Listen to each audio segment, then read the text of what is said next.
दो भाई, एक फौज से रिटायर, दूसरा छोटा मोटा कामगार, और दोनों मिलकर 2700 करोड़ डकार जाते हैं। कहानी बेहद अजीब लगेगी, लेकिन यह सच्ची कहानी है। और ये दो भाई कहीं और के नहीं बल्कि शेखावटी के रहने वाले हैं, जिन्होंने आम लोगों को स्मार्ट सिटी प्रोजेक्ट में निवेश का ऐसा सपना दिखाया, जमीन का ऐसा झांसा दिया कि एक एक कर 70,000 लोग इनकी बातों में आ गए और अपनी गाढ़ी कमाई गंवा बैठे। क्या है पूरा माजरा, आपको सिलसिलेवार तरीके से इस रिपोर्ट में दिखाते हैं।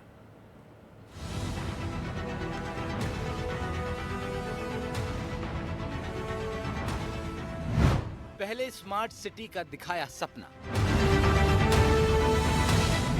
फिर 2700 करोड़ का किया घपला, 70,000 लोगों से किया घोटाला। ठग्स ऑफ शेखावटी का घिनौना कारनामा। स्मार्ट सिटी में घर हर किसी का सपना होता है, खासकर मध्य वर्गीय परिवार जीवन भर की पूंजी जमा करते हैं ताकि किसी बड़े या स्मार्ट शहर में अच्छी लोकेशन पर मकान या आशियाना बना सके। लेकिन कुछ लोग ऐसे होते हैं जो जमीन का सपना दिखाकर लोगों को ठगने का न सिर्फ काम करते हैं, बल्कि ठगी का ऐसा मकड़जाल बुनते हैं कि लोग उसमें फंसते ही चले जाते हैं और आम लोगों के सपनों से ऐसे खेलते हैं जैसे कोई खिलौना हो और उनकी जीवन भर की पूंजी डकार जाते हैं। राजस्थान के शेखावटी के रहने वाले दो भाइयों ने भी ऐसा ही नेक्सस चला रखा था, जिसमें उन्होंने एक या दो नहीं बल्कि 70,000 लोगों को फंसाया और स्मार्ट सिटी में मकान दुकान का सपना दिखाकर 2700 करोड़ की ठगी की वारदात को अंजाम दिया।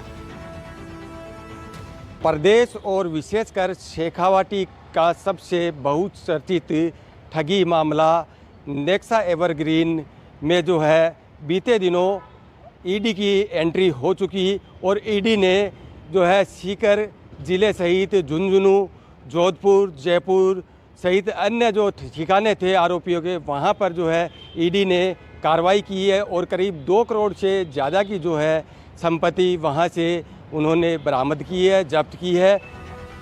शुक्रवार को यह मामला एक बार फिर सुर्खियों में तब आया जब ईडी ने राजस्थान और गुजरात में 25 जगहों पर एक साथ छापेमारी की। ये कार्रवाई नेक्सा एवरग्रीन प्रोजेक्ट में निवेश के नाम पर 2700 करोड़ रुपए की ठगी के मामले से जुड़ी है, जिसमें अलग अलग राज्यों के 70,000 लोगों को ठगा गया है। इसी मामले में ईडी जयपुर, सीकर, जोधपुर और झुंझुनू में एक साथ रेड कर रही है। सीकर में मुख्य आरोपी रणवीर और सुभाष के गांव पनवाला में 4 अलग अलग टीमें पहुंची। छापामार कार्रवाई की गई। टीम की ओर से घर पर सर्च किया गया और आरोपियों के परिवार से भी पूछताछ हुई। इसके बाद राजस्थान समेत पूरे देश का ध्यान फिर एक बार इस मामले की ओर चला गया। इन्होंने अपने यहाँ आरटीओ ऑफिस में एक ऑफिस खोल रखा था, जिसमें इन्होंने दिया था कि हम आपको हर वीकली पेमेंट देंगे, उसका 5% आपको इंटरेस्ट देंगे हर महीने, आप जो भी अमाउंट इन्वेस्ट करोगे। अगर आप इन्वेस्ट करोगे और अगर आप प्रॉपर्टी लोगे, अगर हम आपको रजिस्ट्री भी दे देंगे, अगर आप इन्वेस्टमेंट का कुछ प्रूफ चाहते हो तो। अदरवाइज अगर हम आपको नहीं है तो हम आपको मंथली वो दे देंगे। और उन्होंने एक ये लोभ दे के उन्होंने अपना पैसा हमसे लिया था। सीकर में ठगी का ये मामला साल 2023 में सामने आया था, जब कंपनी में इन्वेस्ट करने वाले लोगों को हर मंगलवार मिलने वाली राशि बंद हुई तो कंपनी का पूरा झूठ उजागर हुआ।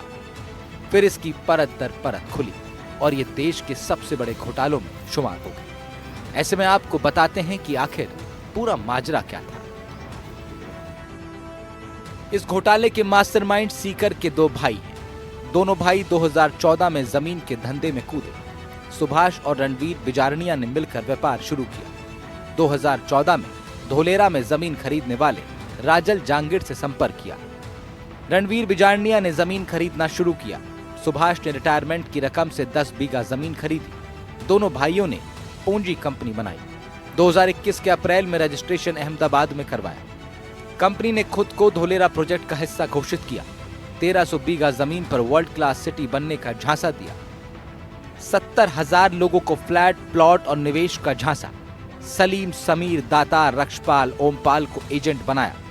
देश भर से 2700 करोड़ से ज्यादा की रकम जुटाई। मेन एजेंट के जरिए राजस्थान में हजारों एजेंटों की नियुक्ति की गई। कमीशन के रूप में 1500 करोड़ बांटा। में उच्च स्तर पर ये पूरा मामला गया। उसके बाद जो है अब जो है ईडी ने इस पूरे मामले को एक बार वापस से संज्ञान में लिया और बीते दिनों हुई सीकर जिले के पनलावा गांव, कुदन और भेजपुरा 3 जगह जो सीकर में कार्रवाई की गई। इसके अलावा झुंझुनू, जयपुर और जोधपुर सहित कई जो है अन्य राज्यों के स्थानों पर भी ईडी ने जो है जांच की कार्रवाई की है और वहां से 2 करोड़ से अधिक की जो है संपत्ति भी जब्त की गई है। और अब जो है आरोपियों के खिलाफ आगे भी ईडी पूरे मामले की जांच कर रही है। इन दोनों भाइयों का निवेशकों को फंसाने का तरीका भी बेहद अनोखा था। ये निवेश करने पर दोगुने ब्याज का लालच देते, हर हफ्ते ब्याज का पैसा अकाउंट में डालते, नया ग्राहक जोड़ने पर कमीशन देते। धोलेरा सिटी में प्लॉट जैसे लालच दिए गए, जिससे लोगों को इन पर विश्वास हो गया। कई लोगों ने अपनी जमीनें बेची, कंपनी में पैसा लगा दिया। कुछ हफ्तों तक लोगों के खातों में पैसे आए, बाद में लोगों के अकाउंट में पैसे आने बंद हो गए और यहीं से ये घोटाला खुला। जोधपुर के करवड़ थाने में 2023 में पहली एफआईआर दर्ज हुई। 80 करोड़ की धोखाधड़ी का केस लगा। इसके बाद मामले में जांच एजेंसियों की एंट्री हुई और इस बड़े घोटाले का पर्दाफाश हुआ, जिसमें सामने आया कि ठगी के पैसे से धोलेरा में 1300 बीघा जमीन खरीदी गई, गोवा में 25 रिजॉर्ट, राजसमंद में ग्रेनाइट माइंस खरीद लिया गया, राजधानी जयपुर में होटल, अहमदाबाद में फ्लैट और लग्जरी गाड़ियां खरीदी गई, 27 शेल कंपनियों में पैसा इधर उधर किया गया। ठगी पूरी होते ही जनवरी 2023 में कंपनी ने सभी दफ्तर बंद कर दिए और दोनों भाई फरार हो गए। जांच एजेंसियां जोधपुर पहुंची तो वो खाली था। सेंट्रल जेल में बंद एजेंटों से अब तक कोई एजेंसी पूछताछ नहीं कर पाई थी, लेकिन अब ईडी की एंट्री से जांच फिर से शुरू हुई है। फर्स्ट टाइम इन्होंने वहाँ सेमिनार जब मैंने अटेंड किया था तो इन्होंने ये इस तरीके से जांचें दिए। उसके बाद में मेघ सिंह जी ने बताया कि भाई ये इनके साथ में पार्टनर है, आर्मी के अंदर साथ में जॉब किए हुए हैं और कहा कि कंपनी ट्रस्टेड है। और ये भी कहा कि भाई अगर कंपनी भागती है तो कंपनी ने मेरे नाम पे कम से कम 27 करोड़ की प्रॉपर्टी मेरे नाम पे कर रखी है। अगर कंपनी भागती है तो मेरे पे ट्रस्ट कीजिए, मैं आपको ये पेमेंट लौटाऊंगा। ऐसा करके इन्होंने पेमेंट हमसे इन्वेस्टमेंट करवाया जासे में लेके, और फिर जब कंपनी भाग गई तब से ये फरार है। कितने की ठगी हुई आपके साथ? मेरे साथ 26,80,000 की ठगी हुई है। आपको बता दें कि धोलेरा स्मार्ट सिटी प्रोजेक्ट केंद्र और गुजरात सरकार का प्रोजेक्ट है। इसकी कुछ खास बातें ये हैं कि देश का ये पहला ग्रीनफील्ड स्मार्ट सिटी प्रोजेक्ट है। दिल्ली से दोगुने इलाके में फैला है ये प्रोजेक्ट। 920 वर्ग किलोमीटर में फैला है ये प्रोजेक्ट। 2042 तक तैयार होगा। इंटरनेशनल एयरपोर्ट और मल्टीनेशनल कंपनियों के दफ्तर भी हैं।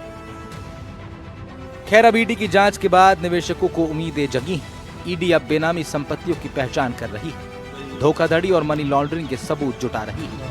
ऐसे में जल्द ही जायदाद अटैच करने और अन्य गिरफ्तारियों की कार्रवाई शुरू हो सकती है। निवेशकों की गाड़ी कमाई लौट सकती है। साथ ही जरूरत है इन दोनों ठग भाइयों पर ऐसी कार्रवाई करने की जो नजीर बने, ताकि अन्य कोई और लोगों के जीवन भर की पूंजी पर ऐसा डाका न डाले।